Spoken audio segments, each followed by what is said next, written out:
How does it feel, Patricia, losing your partner to someone else? What's that like? These triumphant words came from Betty, my supervisor, and the department manager. Just 2 weeks before my wedding, she stole my partner. Despite committing such a horrible act, Betty showed no remorse. On the contrary, she went out of her way to boast about it to me, using it as a way to assert dominance. She had always been a difficult person, but I never thought she could be this cruel. Shocked and overwhelmed, I couldn't muster a response. Instead, I ran away in tears, unable to face her. As I fled, Betty watched me with a gleeful smile on her face. But 4 years later, the Betty standing before me now had a face flushed red with humiliation and frustration. In this moment, our roles had completely reversed, and Betty was left to live with the regret of her foolish actions for the rest of her life. My name is Patricia, and I'm a 39-year-old ordinary office worker. I don't have many fond memories of past relationships. When I was 26, my boyfriend, who I'd been dating since my first year of college, dumped me. The reason?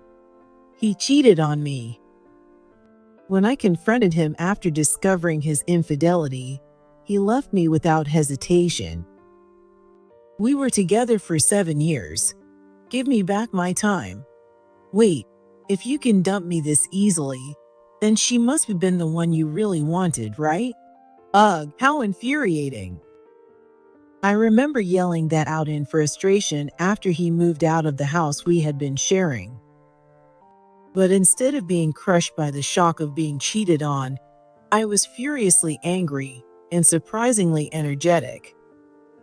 Why? Because I'd been cheated on by previous boyfriends too, so in a way, I was used to it. I did wonder if there was something wrong with me that made this happen so often, but eventually, I realized it's always the cheater's fault, no matter the reason. That realization took me a while. I decided to take a break from men and spent several years without dating anyone. That's when a friend, worried about my situation, suddenly invited me to a mixer one day. The best way to get over heartbreak is to fall in love again. That's what she said, though looking back, I think she just wanted an excuse to join the mixer herself. Still, being single forever seemed lonely, so I reluctantly agreed to go. That's where I met Thomas. Patricia, have you been betrayed by a partner too? I have as well. Cheating is absolutely the worst. I would never do something like that. When the conversation turned to our past relationships, I realized that he, like me, was a victim of infidelity. We immediately hit it off. Cheating really is the worst. Oh, I'd love to keep talking about this. Should we exchange numbers? Of course. By the way, Patricia, do you like movies? I got some free tickets, but I don't have anyone to go with. I love watching movies. Let's definitely go. With that, we quickly grew closer, and after the movie ended, Thomas confessed his feelings to me. I met Thomas when I was 29, and we took our time dating for 6 years. Even though we both shared the experience of being victims of infidelity, my own history of being betrayed by so many men made it hard for me to fully trust him. Do you still not trust me? I get why you'd feel that way, but we've been together for 6 years now. I want to get married and have kids. Thinking about the future, I'd really like to make it official soon. When Thomas said that, I reflected and realized I might have been doubting him too much. I'm sorry. I guess my past has left me with some trauma. But you're right, Thomas. Let's get married. I'm sorry for making you wait. Really? That makes me so happy. Let's go pick out a ring right away. Since we were already living together, the main things left to do for our engagement were buying the ring and planning the wedding.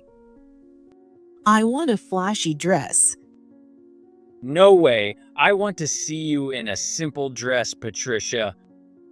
We had a few small disagreements, but we managed to prepare for the wedding over 6 months.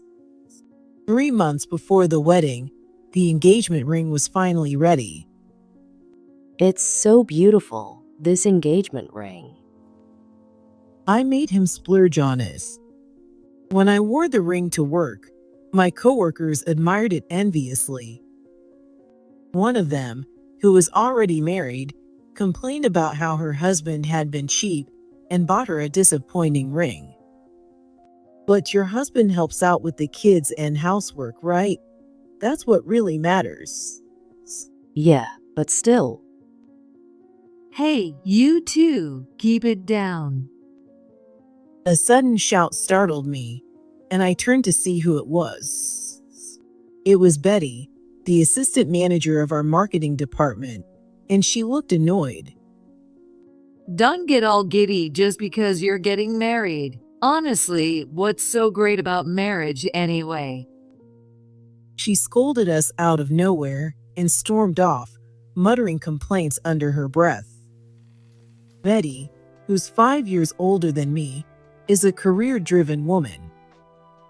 She's incredibly competent and had already been promoted to assistant manager by the time she was my age. However, her personality is just a bit problematic. Betty got rejected again at her latest matchmaking event. That makes it 15 times in a row. Really? She always acts like she doesn't care about men, but honestly, no one wants to get married more than she does. I bet she's jealous after hearing about your engagement, Patricia. As a fellow woman, I can understand the anxiety of feeling pressured to get married, but that doesn't give her the right to take it out on others. Still, since Betty has never been the nicest person, it wasn't exactly surprising when she suddenly yelled at us. She looks down on everyone, convinced she's better at her job than anyone else. Because of that, Betty isn't just disliked in our marketing department, but throughout the company. Maybe it's best not to invite Betty to the wedding. I remembered how, during a team dinner with the marketing department, Betty had gone on a drinking binge right after being rejected at one of her matchmaking events. She caused such a scene that we had to apologize to the restaurant as a group. I decided I couldn't risk her ruining my wedding, so I planned to invite only a select few coworkers. 2 months before the wedding, our company organized a barbecue event. Since families were welcome, I invited Thomas to join me. Wow, there are a lot of people here. Most of them are married. We enjoyed the barbecue in a quiet corner of the bustling venue. That's when Betty, her face flushed from drinking, approached us. Oh my, Patricia, is that the partner I've been hearing about? Betty: Yes, this is my partner, Thomas. Thomas, this is my supervisor, Betty. It's nice to meet you. Thank you for always looking out for Patricia. Thomas greeted her with a smile. I anxiously watched, worried that Betty might say something rude to him. However, contrary to my expectations, Betty didn't complain and instead asked Thomas this. I've been curious for a while now. Is that keychain a limited edition item from a classical concert? What? Oh yes, it is. Wait, were you at that concert too, Betty? Yes, I even bought that same keychain. That concert was truly remarkable, wasn't it? It turns out Thomas is a fan of classical music. Though I know nothing about it myself, and have never joined him for a concert. And since I never interact with Betty outside of work, I had no idea she was into classical music either. After that, Thomas and Betty completely forgot about me and dove into an animated conversation about classical music. I can't believe Patricia's supervisor shares the same hobby as me. I'm really surprised. Please make sure to attend the wedding. I never expected my subordinate's partner to be such a wonderful person. Patricia, you found yourself a great partner. Betty gave me a fresh, cheerful smile that I had never seen before. I managed to smile back and thank her, though my expression was slightly strained. Honestly, seeing Thomas and Betty hit it off so well didn't sit right with me. But after that, nothing else happened, and I completely forgot about Betty while enjoying my time with Thomas. However, after this barbecue, Thomas started coming home later and later. Since his workplace had strict rules about overtime, this was unusual. Feeling concerned, I decided to ask him about it when he got home. "You've been coming home late recently. Are you okay? It's rare for you to have so much overtime. Has work gotten busier?" I meant it as a casual question, but Thomas looked startled. A moment later, he responded in an unusually harsh tone. It's none of your business. "What? Of course, it's my business. We live together." Why are you so obsessed with my work? Coming at me with all these questions like it's a big deal. Honestly, it's kind of a turn off. His words left me stunned, my eyes widening in shock. I hadn't meant to pry or act desperate. I was just worried that all this overtime might be exhausting him. But my concern didn't seem to reach him, and he didn't speak to me for the rest of the evening. Why did he lash out like that? Maybe he's just stressed from work and getting irritable. The wedding is approaching, and everything is getting hectic. I guess it's understandable. Once the wedding is over, I'll make sure to take good care of him. I thought about this while tidying up the bag Thomas had left out. 2 weeks before the wedding, his late nights continued, and I spent my evenings feeling restless.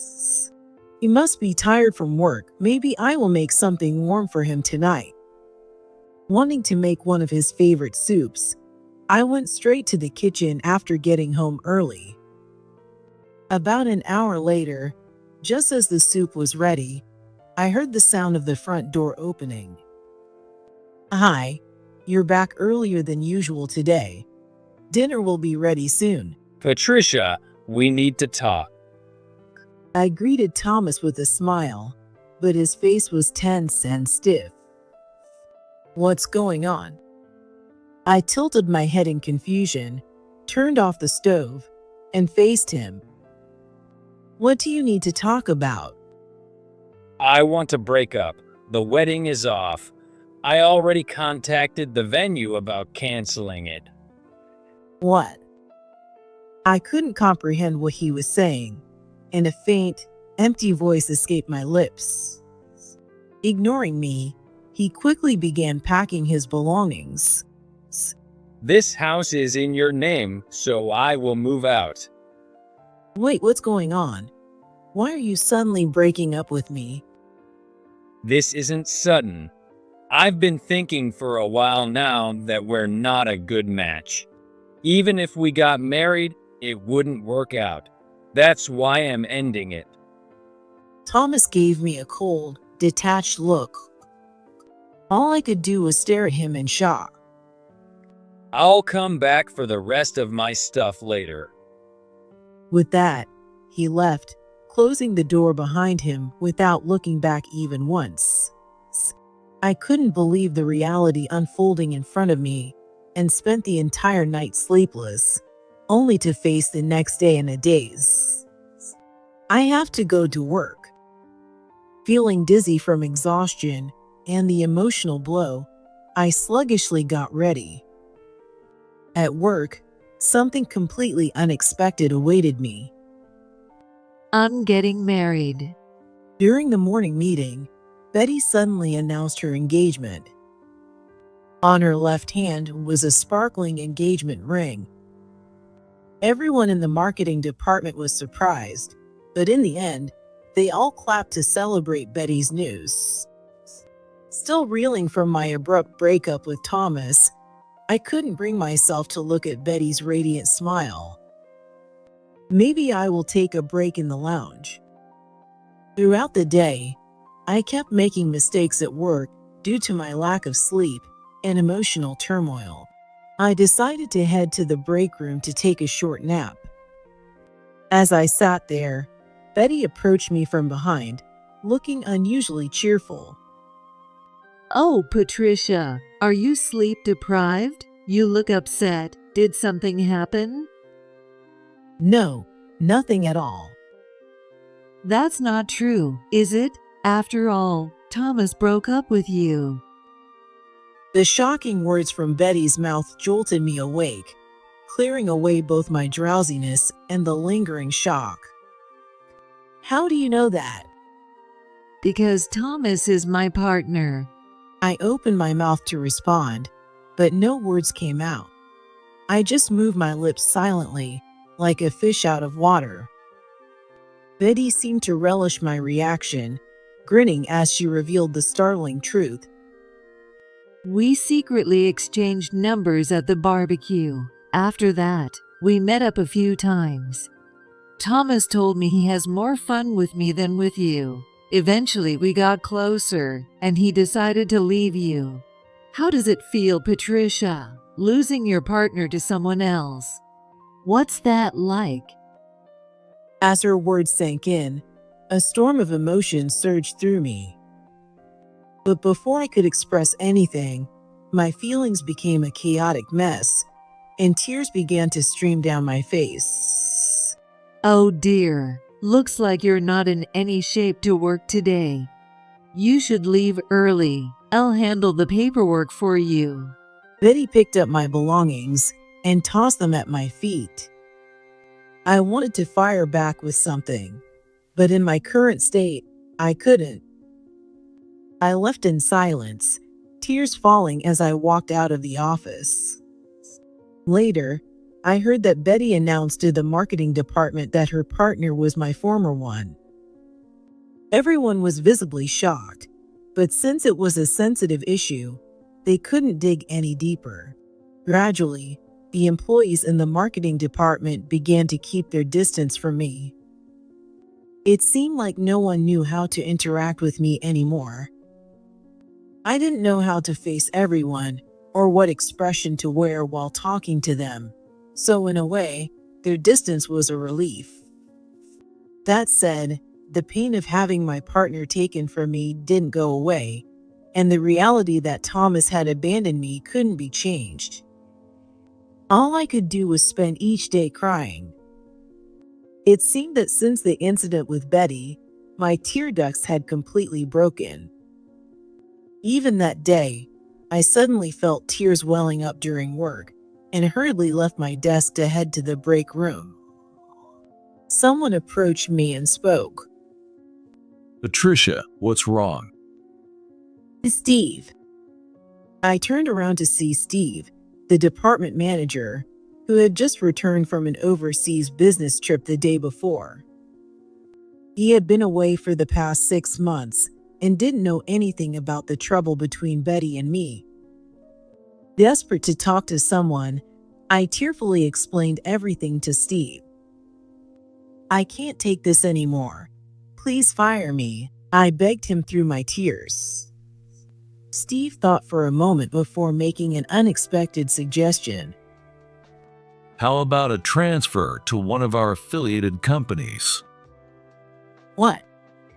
A change of environment might do you some good. You're a talented employee, Patricia. Letting someone like you go would be a big loss for this company. Besides, I don't want to part ways with you like this. Steve gave me a kind smile and spoke gentle words to comfort me. His kindness touched my heart deeply, and I couldn't help but shed even more tears. Thank you. I really want to leave this place as soon as possible. Please, Steve, make it happen. All right, I understand. Let's start the process right away. True to his word, Steve began the transfer process that very day.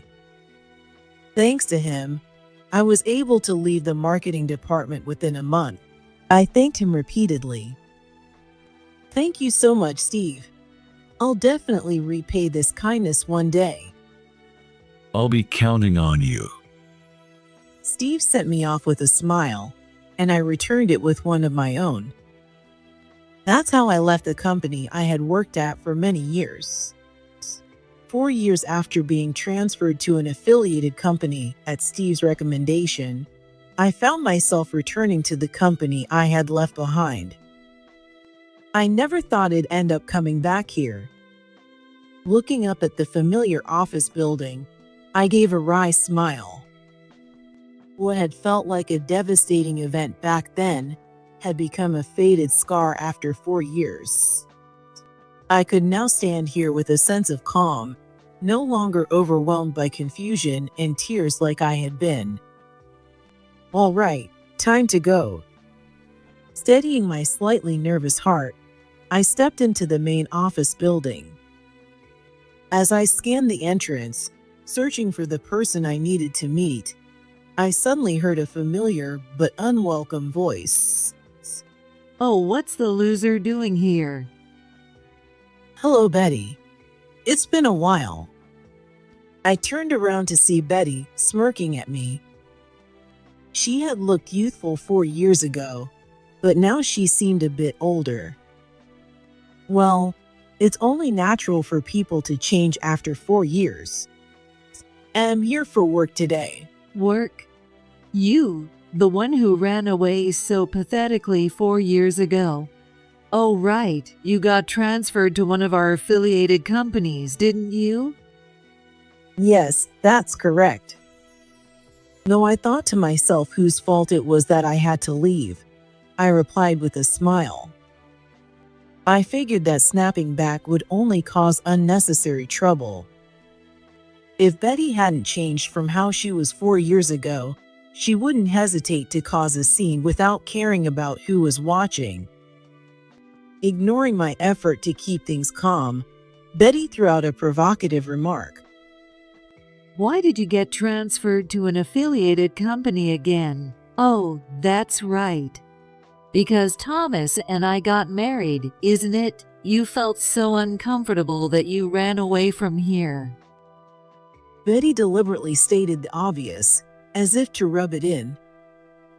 It seemed her personality had gotten even worse over the past 4 years. I sighed quietly and began thinking about how to get out of this situation. Before I could say anything, someone else stepped in to help. Hey, long time no see, Patricia. Sorry to keep you waiting. It's been a while, Steve. I just arrived, so no worries at all. The person who came to my rescue was Steve, the one who had suggested my transfer to the affiliated company. Wearing the same kind smile as he had 4 years ago, Steve stepped between Betty and me. Oh, Betty. Did you need something from Patricia? Well, no. I just saw someone I hadn't seen in a long time and thought I would say hi. Is she your guest, Steve? Betty asked with a suspicious look. Steve responded with his usual smile. Yes, she's my business partner today. What? Business partner? But isn't your meeting today with a major corporation? Are you sure you've got the right person? She works for one of our affiliated companies, doesn't she? Betty looked confused, glancing back and forth between Steve and me. I matched Steve's smile and revealed a certain truth to Betty. I'm actually the business partner from that major corporation. You see, I changed jobs. What? Seeing Betty's stunned expression, I couldn't help but think how quickly her facial expressions changed. 4 years ago, at Steve's suggestion, I was transferred to one of our affiliated companies. Working in an environment where no one knew me felt incredibly comfortable, and I was able to make a fresh start. Free from worrying about how others perceived me, I focused on my work and began achieving great results. Perhaps the time I gained from no longer planning a wedding also helped me dedicate myself to work. About 9 months after being transferred, I successfully handled a major project with a prominent corporation. Patricia, thank you so much for your excellent work on this. I have something I would like to discuss with you. Let me get straight to the point. Would you consider joining our company? What? My boss has heard about your work and is very interested in bringing you on board. How about meeting with them to talk it over? The proposal surprised me, but I was even more delighted to have my skills recognized. To be honest, I wanted to say yes on the spot, but I felt it was important to inform Steve, who had made my transfer possible. Though I worried he might object, I called Steve and explained the situation. Wow, that's amazing. Congratulations, Patricia. When are you planning to make the move? Steve immediately congratulated me upon hearing the news. Smiling, I thanked him for his support. 2 months later, I transferred to the major corporation. Even after switching jobs, I stayed in touch with Steve. Eventually, a project came up where I needed to collaborate with my former company, so I reached out to Steve for assistance. Thanks to you, Patricia, I've landed a fantastic opportunity to work with a major corporation. I might even have a shot at a good performance review next quarter. Maybe it's your chance for a promotion. If that happens, I'll be sure to celebrate with you. Steve joked, and I laughed along with him. The only person not smiling was Betty. She probably never imagined that the person she had pushed out of the company 4 years ago would return representing a more prestigious company. To be fair, I hadn't imagined this outcome either back then. Is that so? That's impressive, Patricia. I never would have thought you'd end up at such a big company. Betty said, forcing a strained smile as her mouth twitched. I suddenly recalled how Betty had a habit of trying to assert dominance over others. The fact that I had surpassed her was likely a reality she didn't want to acknowledge. But all you have now is your career, right? I married Thomas and built a happy home. How old are you again? If you keep focusing only on work, you're going to miss your chance to settle down. Betty's words reeked of desperation, but I responded cheerfully. Oh, I actually got married 2 years ago, so no need to worry about me. What? And I had a baby last year. A beautiful baby boy who looks just like his dad. Here, let me show you a picture. I pulled out my phone and showed her the family photo I use as my wallpaper. In the picture, my husband, son, and I were all smiling. Seeing it, Betty's eyes widened as far as they could go. After transferring to a major corporation, I was assigned to the same marketing department as my previous job. That's where I met my husband, who was the department manager. We unexpectedly hit it off and started meeting outside of work, eventually beginning a relationship. Our relationship progressed smoothly, and within these 2 years, we celebrated 2 major milestones: marriage and the birth of our child. So this is the son I've heard about. He's adorable. And you're right. He looks just like your husband. Thank you, Steve. And thank you for the baby gift you sent. The toy you picked has become his favorite. I'm glad to hear that. Actually, my wife chose it. I stayed in touch with Steve even during my maternity leave, and he kindly sent me both a wedding gift and a baby gift. As Steve and I enthusiastically chatted about children, Betty stood there staring at us in a daze. However, her expression gradually twisted, and with trembling lips, she said this. I see. So you had a child. Congratulations. But why did you tell Steve and not me? I mean, am your former boss. Don't you think it's a bit rude to leave me out? Though her words were congratulatory, her face was contorted with anger. Is my happiness really that unbearable for her? I sighed in exasperation and responded, would it really have been appropriate to contact you? I heard you've been having a tough time in your personal life, Betty. I thought reaching out might be a bother. What did you hear? That things aren't going well with Thomas. Betty's eyes widened in shock.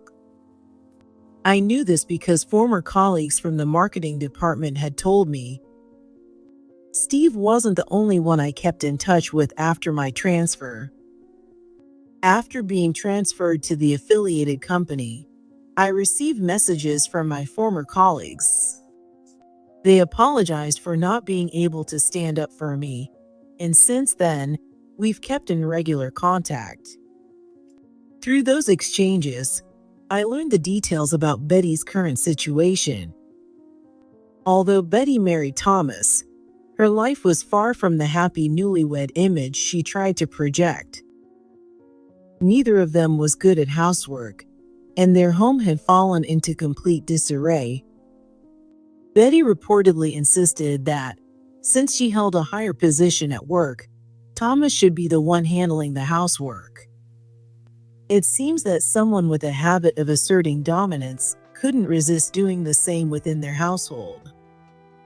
Unable to tolerate Betty's attitude, Thomas quickly lost interest in her and started an affair. I was told that their divorce is just a matter of time. Even though Thomas once said things like cheating is the worst, and I would never do something like that, knowing that he's now cheating without hesitation makes me think it's actually a good thing Betty took him from me. If I had married Thomas, I undoubtedly would have been miserable. As I spoke about my current life, Betty's face turned bright red with humiliation and anger. Seeing her like that, I decided to get a little payback. I probably should have warned you, Betty, when you took Thomas from me, that he's terrible at housework.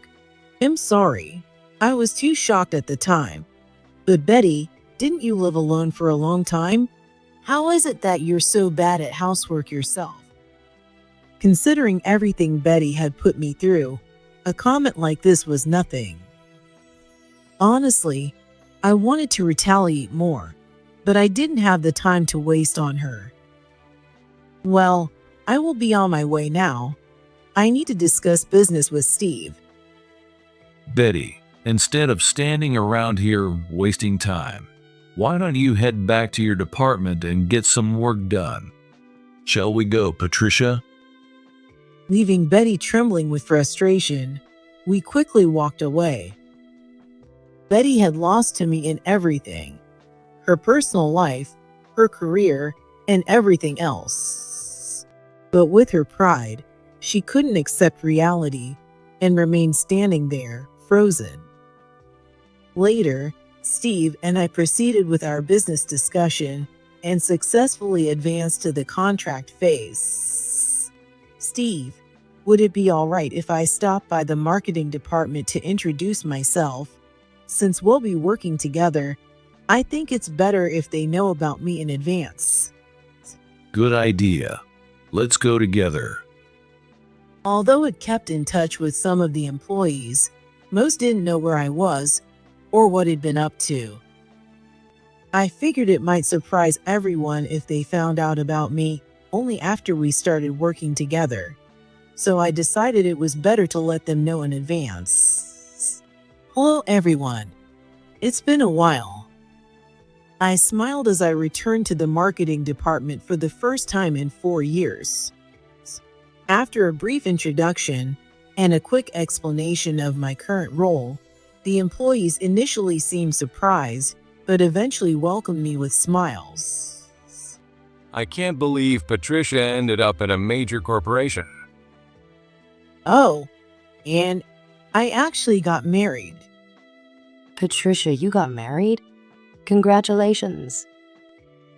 4 years ago, I was isolated, with everyone keeping their distance from me. I had felt a little nervous about how this reunion would go, but it turned out there was nothing to worry about. Everyone warmly welcomed the new, changed version of me with smiles. Doesn't Betty feel like she should apologize to Patricia for what she did? She's probably upset about losing to Patricia both professionally and personally.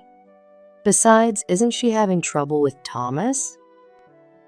It seemed Betty overheard the whispers from the employees. Her face, already awkward as she stood in a corner of the marketing department, turned red with shame and anger. But having lost to me in every way, Betty couldn't muster a response and simply lowered her head in silence. 2 months later, Betty and Thomas divorced. Thomas, who had been unfaithful, was ordered to pay alimony to Betty, depleting his savings. According to mutual acquaintances, Thomas started asking friends and contacts to lend him money. This behavior caused people to distance themselves from him, leaving him increasingly isolated.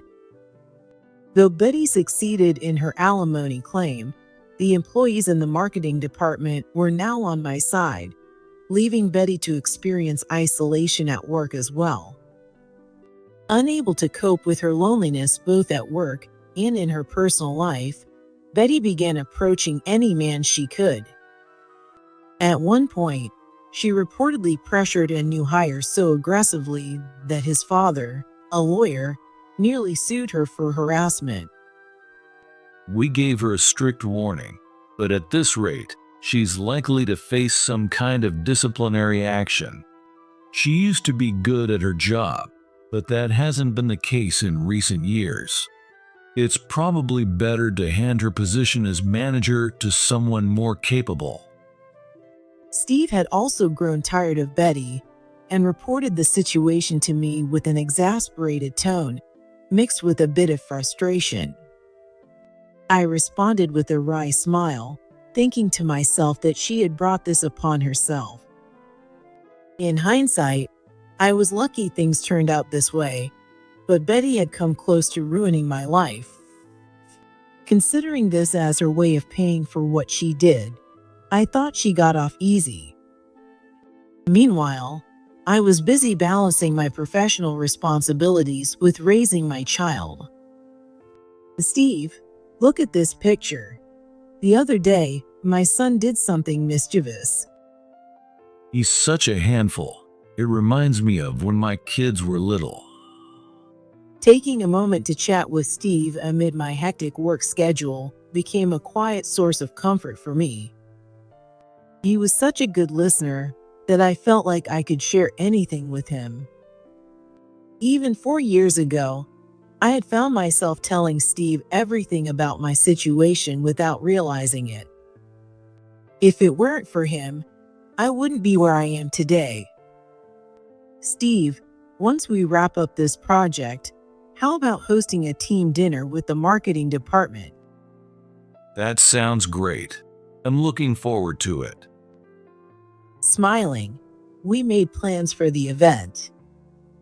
Hoping to someday become as reliable and approachable as Steve, I continued to dedicate myself fully to my work.